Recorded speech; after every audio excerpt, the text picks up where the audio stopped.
The Clean Power Hour is brought to you by CPS America, the maker of North America's #1 three-phase string inverter, with over 6 gigawatts shipped in the U.S. The CPS America product lineup includes three-phase string inverters ranging from 25 to 275 kW. Their flagship inverter, the CPS 250-275, is designed to work with solar plants ranging from 2 megawatts to 2 gigawatts. The 250-275 pairs well with CPS America's exceptional data communication, controls, and energy storage solutions. Go to chintpowersystems.com to find out more. A signatory contractor would be bound by a contract with a local labor local that is collectively bargained and negotiated with other contractors and their members to predetermine working conditions, wages, safety, working hours, work stoppages if necessary. It really is, in my opinion, the most purest way to ensure that both the workers are getting their fair shake, but also the contractors are getting their fair shake as well. Are you speeding the energy transition? Here at the Clean Power Hour, our hosts Tim Montague and John Weaver bring you the best in solar, batteries, and clean technologies every week. Want to go deeper into decarbonization? We do too. We're here to help you understand and command the commercial, residential, and utility solar, wind, and storage industries. So let's get to it. Together we can speed the energy transition. Today on the Clean Power Hour, how are we going to build the gigawatts and terawatts of solar that we need to meet the energy transition? The answer lies in a myriad of things, like the Inflation Reduction Act, and here in Illinois, CEJA, the Climate and Equitable Jobs Act. But behind all this, at the grassroots level, there are these organizations. Today, my guest is Dane Simpson. He is the director of LECET, the Laborers and Employers Cooperation and Education Trust, LECET. And they are a partner of LIUNA, the Laborers Union. And we are going to talk about all the things that LECET and LIUNA are doing to grow the solar industry here in the Midwest. Welcome to the show, Dane. Thanks for having me, Tim. I've really enjoyed getting to know you and learn about all the work that you're doing across the state. And it is heady days. The energy transition is full on, right? But there are challenges. Unemployment is very low. We need more skilled labor to come into the energy transition. And this includes laborers, operators, electricians, and various and sundry technicians. But tell our listeners a little bit about yourself. How did you come to be the director of LECET? Sure. My name's Dane Simpson. I'm based here in Peoria, Illinois. Our organization, Great Plains LECET, is a 501c5 labor management trust. We represent 10,000 construction professionals in North Central Illinois and over 3,000 signatory union contractors. We do everything from utility scale to community solar projects, but much, much more than that. But today, in that space that you mentioned, we are becoming advocates and partners with lots of developers, and like you mentioned, at that grassroots level. Our members are Little League coaches. They sit in the same pew as a lot of our elected officials on Sunday mornings. They are Boy Scout den leaders. They're literally part of our community, where these developers are coming in from out of state wanting to build their projects. We're wanting to partner with those developers right out the gates when it comes to connecting dots, to putting them in touch with community leaders, to put them in touch with contractors to do that type of work, to put them in touch to the elected officials that may be zoning their projects. When it comes time to advocate for those community projects, we're the right phone call. What we ask is that on the back end, our construction professionals perform that work, right, along with the IBW and the Operators Union. We've created a tri-trade labor agreement that really is streamlining our industry to make sure that there's harmony on the project, that everything's done as professional and smoothly as absolutely possible when it comes to those projects. Let's set the table a little bit for our listeners, because with the advent of the IRA, the Inflation Reduction Act, there are significant requirements for apprenticeships and prevailing wages, and that's at the federal level. And then every state has their own programs. Here in Illinois, we have something called CEJA, the Climate and Equitable Jobs Act, which has some very specific requirements and incentives. It's a combination of things. It's a carrot and a stick. And sometimes it's difficult for EPCs and developers to understand the landscape. And so I really hope that this interview can be a reference point for our listeners, both at the federal and the state level.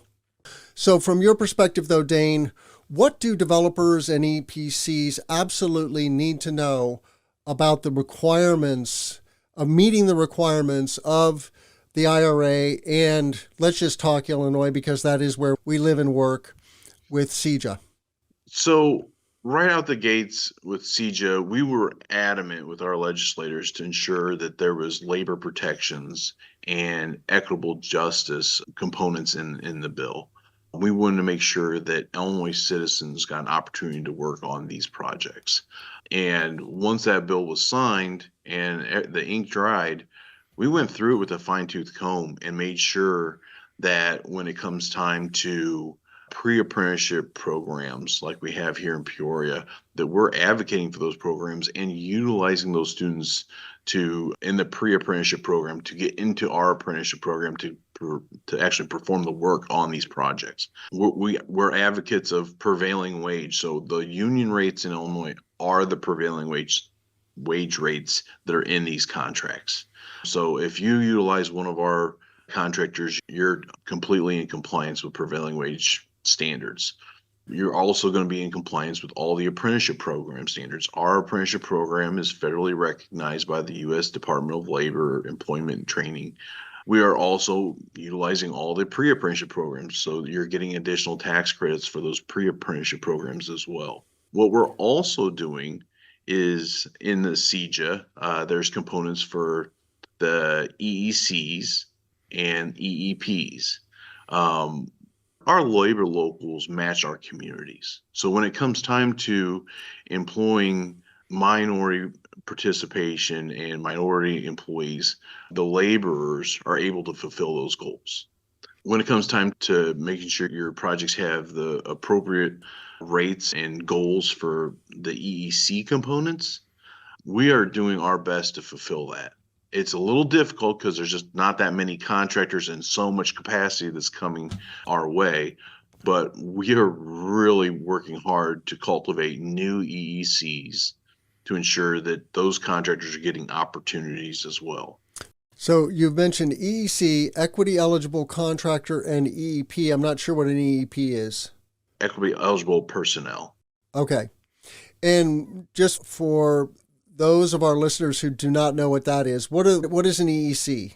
So an EEC is a minority or person who went through the correctional facility or foster care facility, or there's now a new component that regarding their census tracts for pollution. So if a contractor lived in one of those census tracts that had air pollution due to dirty coal or some of those types of things, there's a component there as well. So it's a way of lifting up disadvantaged populations. Yes. And providing an incentive for contractors to either become an EEC or employ people from those populations.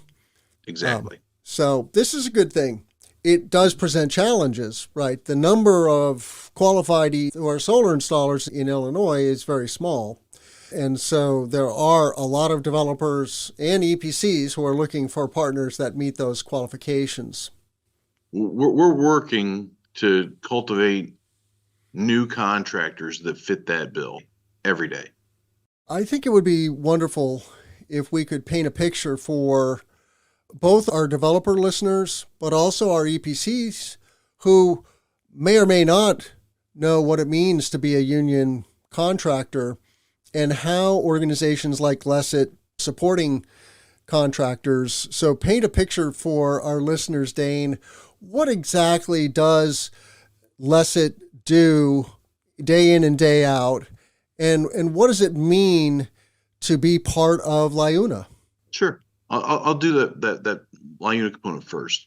So a signatory contractor would be bound by a contract with a local labor local that is collectively bargained and negotiated with other contractors and their members to predetermine working conditions, wages, safety, working hours, work stoppages if necessary.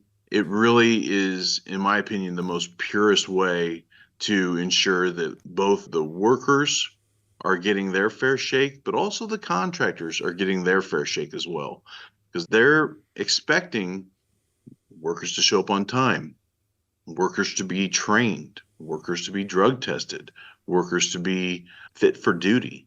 So there's a component to our collective bargaining agreements that really holds true for our contractors as well. The other thing that is great for our contractors that are union or non-union that want to sign a agreement to become a union contractor, it's very easy for a union contractor to increase manpower when necessary and downscale manpower when necessary. The solar industry is feast or famine. Not all of your work may be in Peoria, Illinois. It may be in Wisconsin or Indiana, and you can lay off your workers from Peoria, move to your new project location, and upscale utilizing local workforce from that project for that area. So that's what it's, in a nutshell, what it is to be a union contractor. My role at LECET is marketing, project leads, education, outreach, and really industry advancement.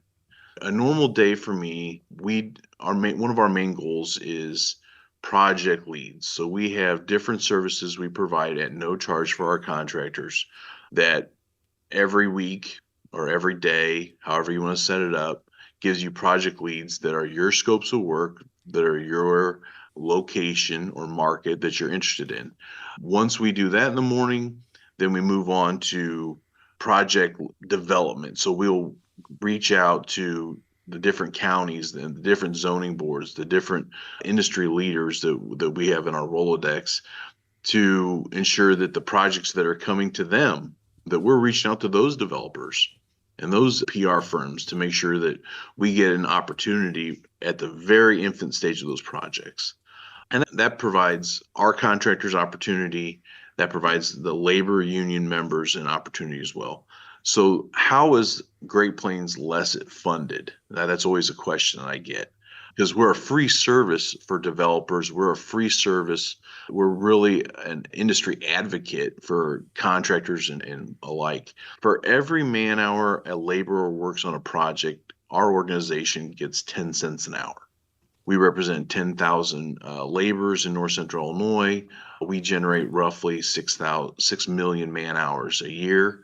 That goes into our organization that allows us to advance the industry. And so if you're a developer and you have projects that are coming to a point of needing construction, especially like boots on the ground, reach out to Dane Simpson, because he can connect you to a short list of qualified contractors who can do things for you like pile driving, racking installation, and of course his partners in the other trades for panel installation. And you mentioned the tri-trade agreement. That is the operators, the IBW, the electricians, and LIUNA, the laborers, right? Yep. And so together, those three unions can perform the entire scope of any solar construction project, is my understanding. Is that right? Yeah, the tri-trade agreement is so streamlined.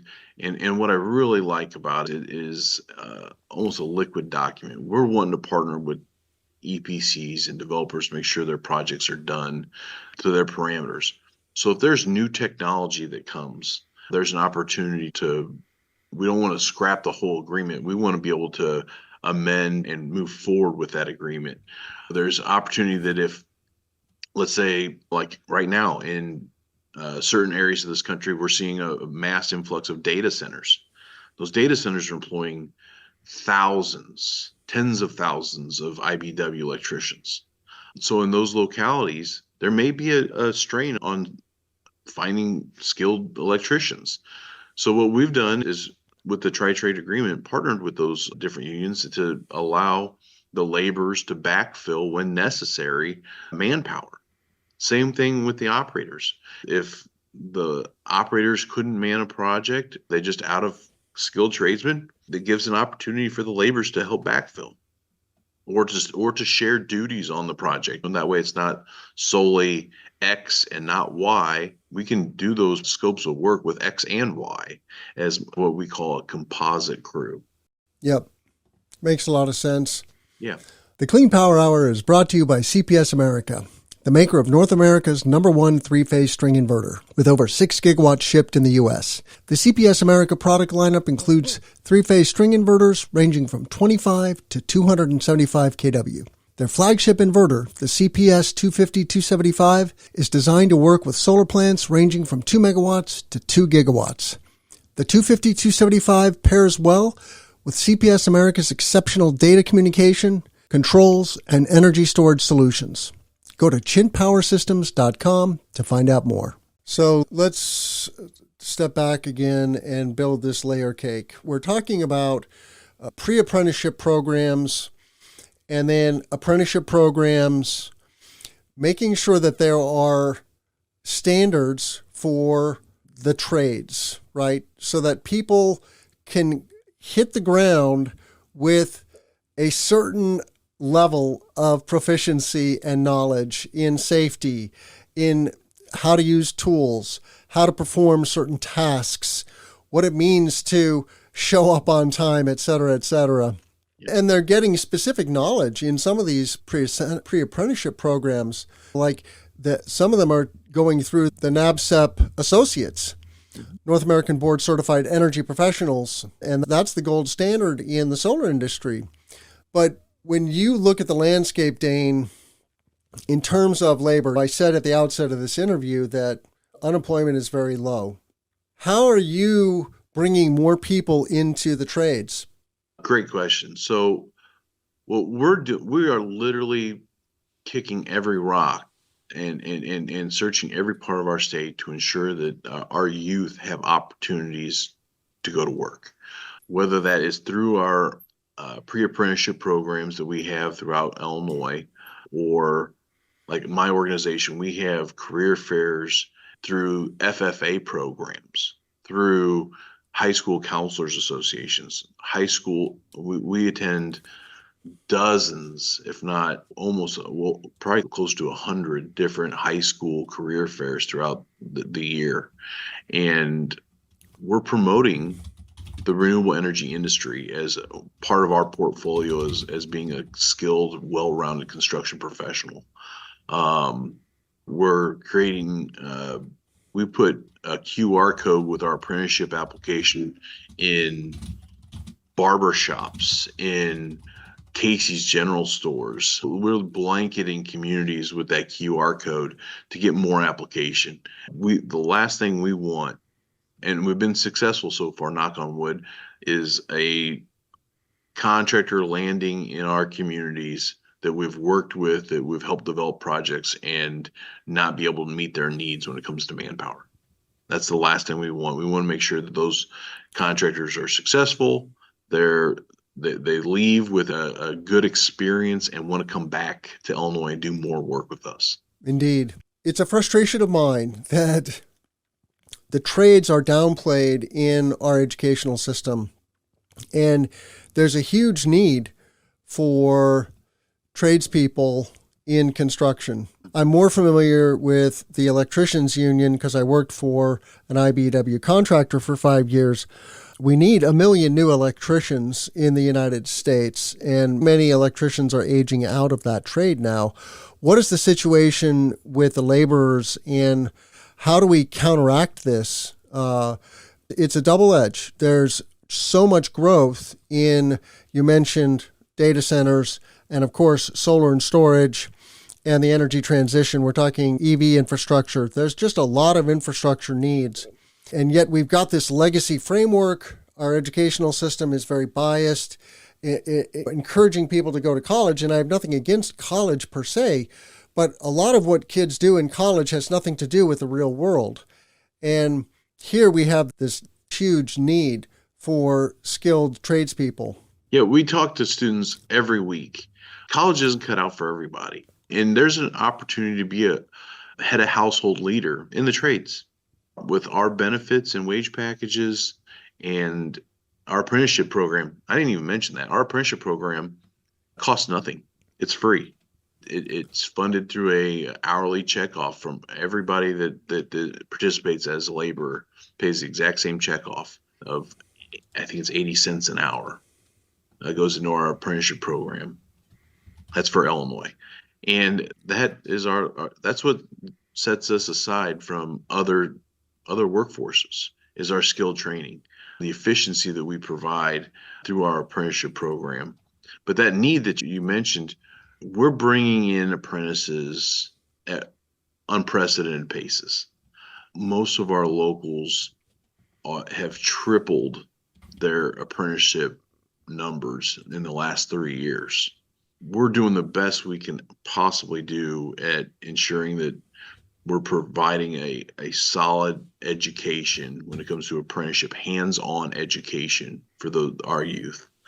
And I'm curious, from when you think of taking a high school grad and getting them into the workforce, what is that period of time? You have to be 18 years of age with a high school diploma or GED to enter our apprenticeship program. That seems to be that's the first bar, the hurdle. As low as that is, that's the first hurdle. Sure. You have to. What we're doing is, when we're talking to those high school students, there's some kids that graduate high school, they're still 17. So they have to wait until June or July to enroll in our apprenticeship program. But once you're 18 years old, high school diploma or GED, we have a QR code that goes to our website, which is illabors.org. And there's an Apply Now tab there. That tab's active the first Tuesday of every month. And you can fill out the application, submit it, and you'll receive an email setting up a interview. Once you go through that process, takes about 30 to 45 days. Once you go through that process, then you go on an apprenticeship list for every local. And then when the workload is there and the need is there, they'll activate those folks off of the apprenticeship list into the apprenticeship program. So there is a little bit of a time period there, or a timeline period there, that from the filling out of the application to the actual activation of apprentice and putting boots on the ground. When you're activated as apprentice, you have to go through a 1-week class, and then we'll dispatch you to the work as needed. But so if you're interested in becoming a laborer, it's not a super extended training period. Is that what I'm hearing? So it is a 3-year process. It's 3 years, and you take 4 classes every year. So you have 4 weeks in class training, and then 1,000 hours on job training, where you'd be job shadowed and mentored with a journeyman. After the first 4 weeks in classroom training and 1,000 hours, then you move up to a level 2, same process. Then you move up to a level 3, same process. Then you're a full-blown journeyman after 3 years. Once you're a journeyman, you can work in any state in the country, along with all provinces of Canada. We have labor locals throughout Canada and North America. And specific to the solar industry, what are the scopes of work that the laborers are performing? Sure. So that's all laid out in the tri-trade, but specifics, we would assist the operator in doing the post-pounding. We would do a lot of the site prep and civil. We do a lot of silt fences, the racking. We partner with the IBEW to set the panels, handle the panels, rigging of the panels, cleaning of the panels. I always say in any project the laborers do, we're usually the first ones on the job site, because we do all the site prep, civil, GPS, and then we're the last ones typically to leave the project because we do all the cleaning and final prep and those types of things. And then we're the ones that hand the keys over to the owner. And from a contractor's perspective, one of the things that really strikes me about the opportunity of being a union contractor is getting qualified leads from you. You just came back from Minnesota American Clean Power Conference, and the Midwest solar industry is truly exploding. There are gigawatts and gigawatts of solar being installed in the Midwest. And that means developers are looking for EPCs. This is engineering, procurement, and construction, who know how to build solar farms. And behind the meter, large rooftop solar projects, it's a spectrum: large C&I, community solar, and utility solar. If I'm a contractor, though, and I don't know much about the union, tell me, what are some of the advantages of becoming a union contractor? Sure. So in Illinois, we're checking all the boxes to make sure that our contractors are set up for success. We're making sure that prevailing wage, Davis-Bacon wages adhered to. We're making sure that job site safety is adhered to. We're making sure that equitably inclusive standards are adhered to. The apprenticeship program is federally recognized. We're bringing in those pre-apprentice folks. They're already sitting on our bench ready to be activated. We went through the CEJA bill, all the parameters in that. We have done the prep work to making sure that when our contractors get that opportunity, that we're able to ring the bell, but ready to be active. Yeah, I think I hope that answers. I think there's two really important things that stand out for me. It's you get a ready supply of labor, both at the very early stage and then at the more experienced stage, right? And gives you this fluidity, like you said, of being able to scale up and scale down. If you get a big utility scale project, you need manpower, and you can scale up, and then you're going to move to some other site in some distant geography, and you can scale down and scale up in that other geography. But then there's also this back office that you're providing to contractors of interfacing with developers and industry professionals and helping those companies find their way to qualified contractors. That's not easy. And this is something that developers come to me for because I have such a good overview of the solar industry here in the Midwest. And it's good, bad, ugly. There are some very good contractors out there, and there are some not so good contractors, and you want to find the good ones. And in a way, you're a filter to help them have greater success and less friction, which is something we all need, right? There's just a ton of opportunity out there and not enough qualified people to perform that work. So what else should we talk about, though, with regards to LIUNA, both challenges and opportunities, Dane? The opportunities that we want to help with, and I think I mentioned it, is that early stage zoning application. We've seen a swell of opposition for some of these projects, an orchestrated swell of opposition. We want to make sure that we're there to offset that. We want to be an industry advocate to talk about local job creations and what these types of projects mean for our community. And when we're brought in at the early stages of these projects, we're like 95, 98% zoning approval rates. We really haven't been denied a zoning application when we sit down and look our elected officials in the eyes and say, this means that I'm able to pay my property taxes. This means that I'm able to put food on the table for my kids, or to buy them a new book bag when it comes time to start the new school year. And that story plays well. We're willing to do that for our developers that are willing to commit to a tri-trade agreement. That's a big success story that I want to make sure that we get out of this. If I'm a developer and I have any reservations about project labor agreements, for example, explain how PLAs work and why developers should not be so nervous about PLAs. Sure. So a project labor agreement is a one-off project labor agreement. It's an agreement that says that the unions will not provide any stopping, no striking, no lockouts for that particular project, and that project has harmony on as far as labor concerns. It's also exclusive, or it can be exclusive to the locality of that project.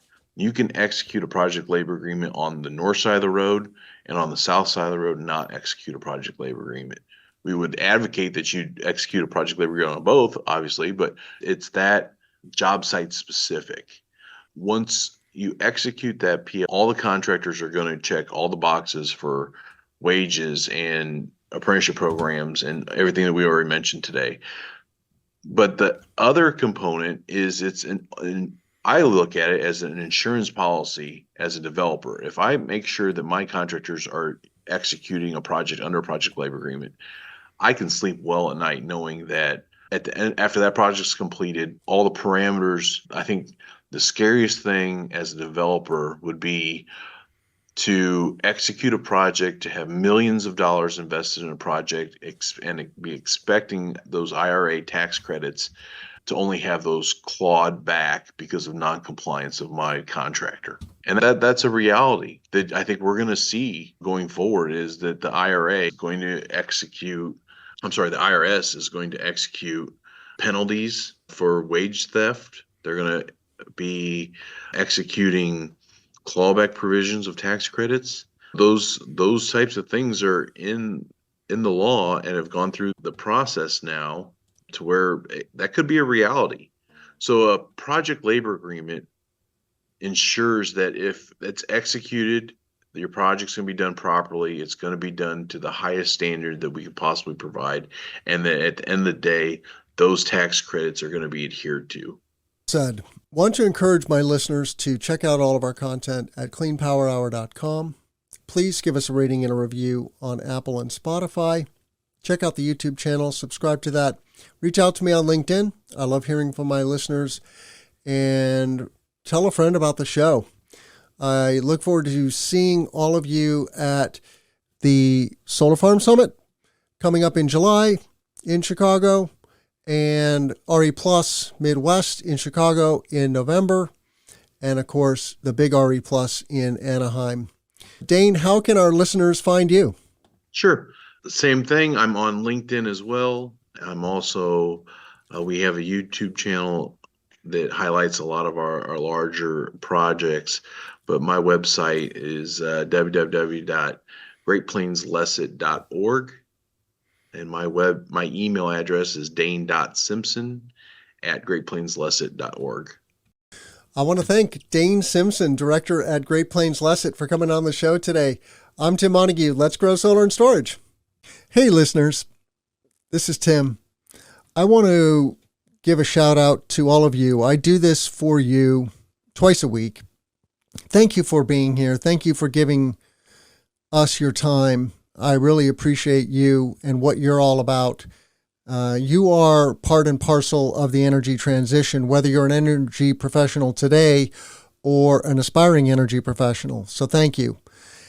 I want to let you know that the Clean Power Hour has launched a listener survey, and it would mean so much to me if you would go to cleanpowerhour.com, click on the About Us link right there on the main navigation. That takes you to the About page, and you'll see a big graphic, Listener Survey. Just click on that graphic, and it takes just a couple of minutes. If you fill out the survey, I will send you a lovely baseball cap with our logo on it.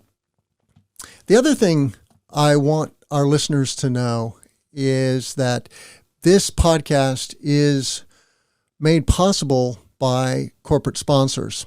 We have Chin Power Systems, the leading three-phase string inverter manufacturer in North America. So check out CPS America.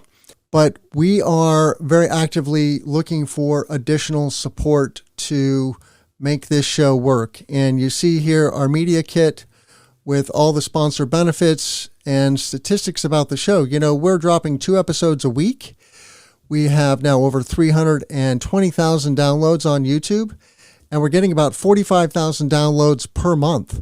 So this is a great way to bring your brand to our listeners, and our listeners are decision makers in clean energy. This includes project executives, engineers, finance, project management, and many other professionals who are making decisions about and developing, designing, installing, and making possible clean energy projects. So check out cleanpowerhour.com, both our listener survey on the About Us and our media kit, and become a sponsor today. Thank you so much. Let's grow solar and storage.